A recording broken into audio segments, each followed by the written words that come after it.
ধন্যবাদ। আগত সকলকে জানাই ঠান্ডার অভিনন্দন এবং শুভেচ্ছা।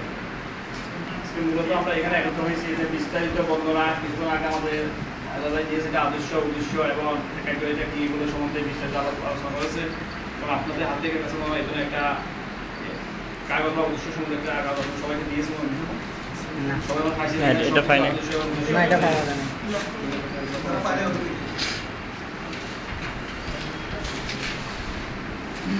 দেওয়া হয়েছে। আপনারা দেখবেন এখানে বিস্তারিত অনেক কিছু আছে এবং আরো কিছু উপলব্ধি করার জন্য বলেছে।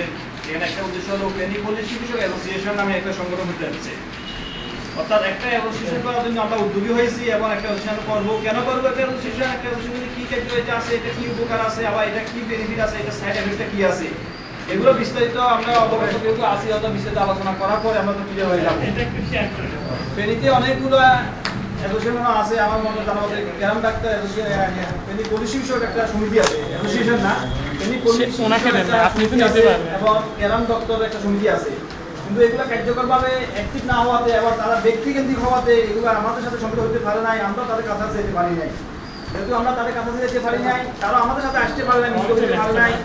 আমরা বিভিন্নভাবে এলাকাতে যারা প্র্যাকটিস করি তারা বিভিন্নভাবে অবহেলা এবং বিভিন্ন নির্যাতন হয়।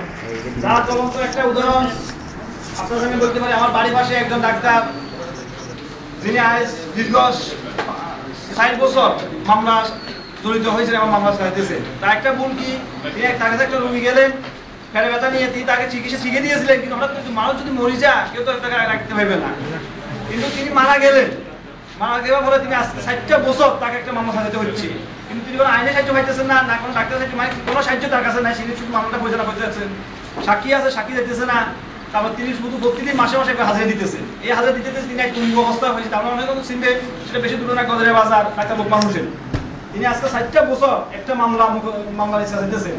এটা কারণ হলো আল্লাহ যদি যাকে মারবে তার একটা ইঞ্জেকশন মানুষ মারা যাবে না, আর যে মারা যাবে একটা ইঞ্জেকশন লাগবে না, তার গর্ভ উঠে মারা যাবে। কিন্তু এটা আমরা সামাজিকভাবে অনেক সময় বুঝতে রাজি না।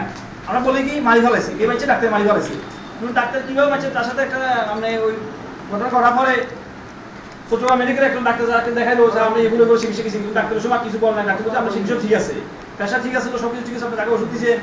ওই রুগীটা কিন্তু তার নিয়মিত রুগী ছিল, সবসময় তার কাছে যাইতো, যে কোনো সমস্যা নিয়ে তিনি চিকিৎসা করতেন, সবকিছু করার পর কিন্তু হঠাৎ করে আল্লাহ নিয়ে গেছে, তাকে মারা গেছে। কিন্তু এই জন্য আজ 60টা বছর ওই ডাক্তারের পরিবার পরিজন সাইডে জেরো খাইছে, ভাই 7 মাস জেরো খাইতে হয়েছে তাকে। কিন্তু এর নির্যাতন থেকে অবহেলা থেকে তাকে বাঁচানোর জন্য এমন কোনো অ্যাসোসিয়েশন বা এমন কোনো সংগঠন নেই যে তাকে একটু উদ্ধার করবে, তাকে একটু বুদ্ধি পরামর্শ দিবে এবং তাকে কিছু পরিবার পরিজন খাদ্য, এটা কোনো সিস্টেম নেই।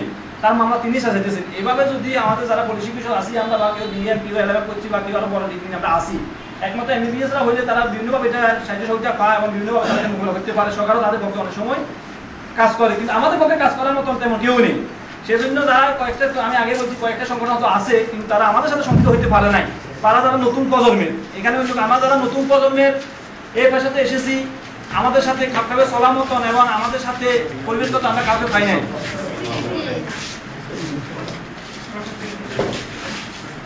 সেই সুবাদে আমাদেরকে নতুন প্রজন্মকে এই পেশা, মানবতা পেশা আগে আসার জন্য এবং আমরা যেন আইনি সাহায্য সহযোগিতায় মোকাবিলা করতে পারি এবং যে কোনো বিপদ আপদ থেকে আমরা মুক্ত হতে পারি, সেজন্য ফেনী জেলা একটা পলিসি বিষয় অ্যাসোসিয়েশন গঠন করা হতেছে।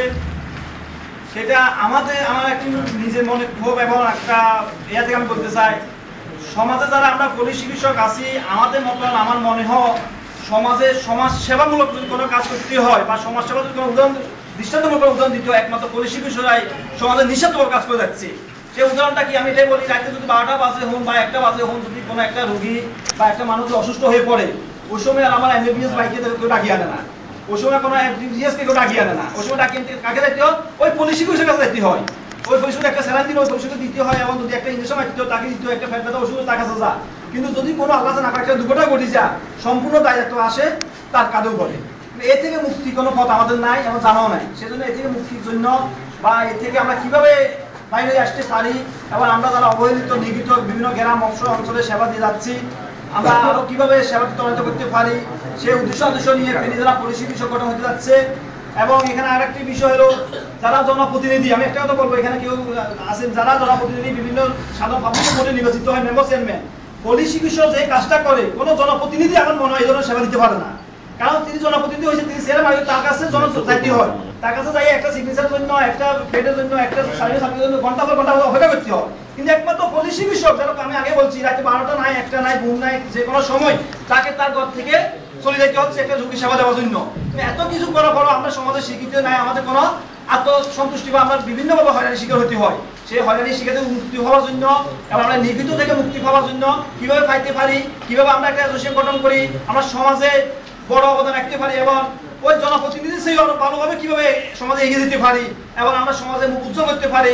আমাদের দুইটা হাত আছে, আমরা মানুষ, আমরা কিভাবে সমাজে দুইটা হাতকে কাজে লাগাতে পারি সেই কাজ এবং সেই আত্মসন্তুষ্টির জন্য, নিজের বিবেককে ধারণা করার জন্য এবং নিজের বিবেকের উপলব্ধি করি সমাজের সকল অন্যায় অত্যাচার থেকে মুক্ত হওয়ার জন্য এবং একটা রোগী মানুষকে সেবা করার জন্য যেভাবে ফেনী পলিসি অ্যাসোসিয়েশন গঠন করি, এই সব অসুবিধাগুলোকে আমরা আমাদের সম্মুখে নিয়ে এগুলোকে অসুবিধাগুলোকে সুবিধা মনে করে আর আমরা তো পিছিয়ে না পড়ে থাকি এবং সমাজকে কিছু দেওয়ার জন্য এবং আমরা এই অ্যাসোসিয়েশনের মাধ্যমে যেন আমাদের যারা অবহেলিত আছে, কিছুক্ষণ আগে বলছে আর্থিকভাবে যারা আমরা অবস্থা সম্পূর্ণ নয়, তাদেরকে কিছু সাহায্য সহযোগিতা করি যেন আমরা তাকে একটা পরিষেবা এনে দিতে পারি, সেই লক্ষ্য এবং উদ্দেশ্য। এবং এরপরে আমাদের একটা কথা বলে দিচ্ছে, এখানে আমার আরো কিছু উদ্দেশ্য আছে, সেটা হলো আমরা যদি 100টা পাই বা 50 জন পাই, যদি একসাথে হইতে পারি, সকল বিষয় যদি একমত অংশগ্রহণ করতে পারি, তাহলে আমরা ফেনীতে একটা আলোড়ন সৃষ্টি করতে পারবো, ফেনী ডিসিএসপি কে এবং সরকারি কর্মকর্তা দেখাই দিতে পারবো যদি একটা শক্তিশালী এবং যদি একটা বলিষ্ঠ যদি সংগঠন থাকে, তারা যে কোনো কাজ করতে পারে এবং যে কোনো কাজের মাধ্যমে তারা সমাজকে পরিবর্তন করতে পারে। সেই আদর্শ উদ্দেশ্য সামনে রেখে ফেনী পলিসি অ্যাসোসিয়েশন সামনে যে পদক্ষেপগুলো নিবে এবং তারা যে করবে সেই আদর্শ উদ্দেশ্যকে ধারণ করে আমরা এগিয়ে যাব। এবং আমাদের যে উদ্দেশ্য আমরা আগে বলেছি 100টা ভাই একত্রিত হয়ে আমরা একটা ক্লিনিক বা একটা হাসপাতাল করার জন্য আমরা ধীরে ধীরে এগিয়ে যাব। সে শক্তিকে সে আপনার সবাই সহযোগিতা করবেন এবং সে আদর্শে আদর্শিত হয়ে এবং সে বলে বলিত হয়ে আমরা একসাথে কাজ করে যাবো, এই আশাটুকু ব্যক্ত করে আমি আমার সংক্ষিপ্ত বক্তব্য শেষ করলাম। আসসালামু আলাইকুম।